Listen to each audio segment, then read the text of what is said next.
बिस्मिल्लाहिर्रहमानिर्रहीम। अस्सलाम वालेकुम। Welcome back to my channel. उम्मीद करती हूँ आप सब खैरियत से होंगे।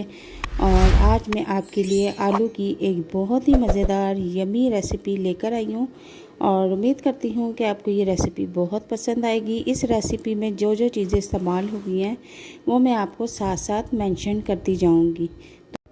तो सबसे पहले हमें इस रेसिपी को रेडी करने के लिए आलू की ज़रूरत होगी। तो मैंने 3 अदद बड़े साइज़ के आलू ले लिए हैं और उन्हें छील लेना है। छीलने के बाद मैंने इन्हें ग्रेट कर लिया है। आपके पास अगर कोई ग्रेटर मशीन है तो आप उसमें भी कर सकते हैं। ग्रेट करने के बाद मैं इनको वॉश कर लूँगी। इसी में मैं पानी डाल के इनको अच्छी तरह से वॉश करूँगी ताकि इनका लगा हुआ स्टार्च बिल्कुल अच्छे तरीके से निकल जाए। थोड़ा सा पानी में मैंने आलूओं को अच्छी तरह से हाथ से मल लिया है ताकि इनका स्टार्च सारा अलग हो जाए।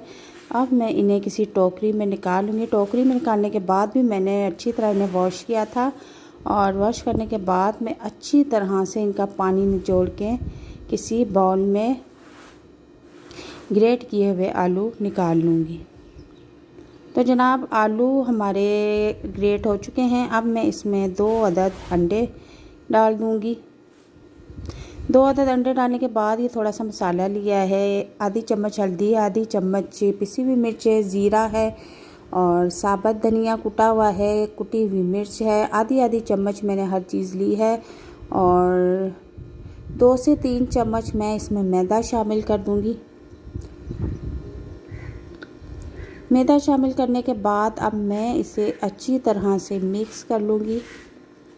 हाथों की मदद से हम इसे अच्छी तरह से मिक्स करेंगे।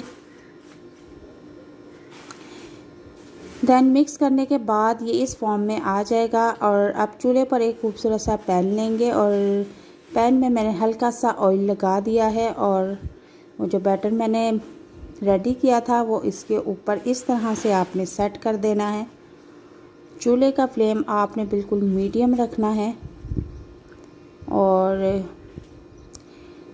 ये हम एक पराठा रेडी कर रहे हैं और पराठा आपने ज़्यादा मोटा नहीं रखना। इसकी लेयर आपने बिल्कुल आधी इंच से भी कम रखनी है।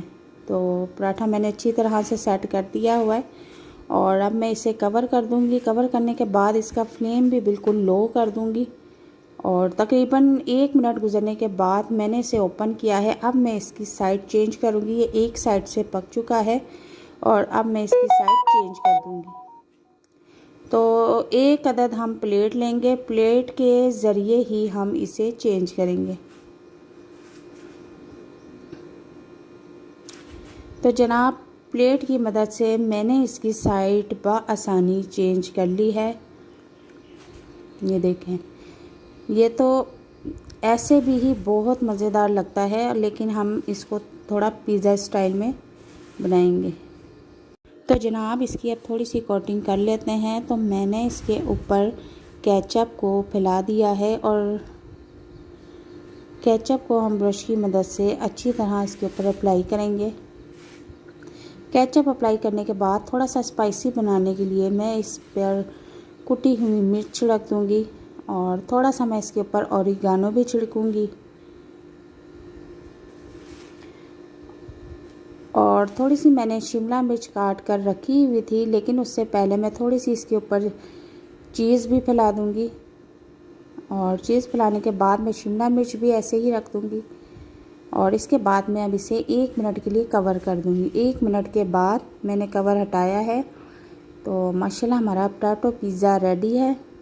तो इसको अब हम किसी प्लेट में निकाल लेंगे और बहुत ही ज़बरदस्त खुशबू भी आ रही है और आई एम श्योर इसका टेस्ट भी बहुत ज़बरदस्त है। बहुत मज़ेदार बनता है और बहुत जल्दी बन के रेडी होता है।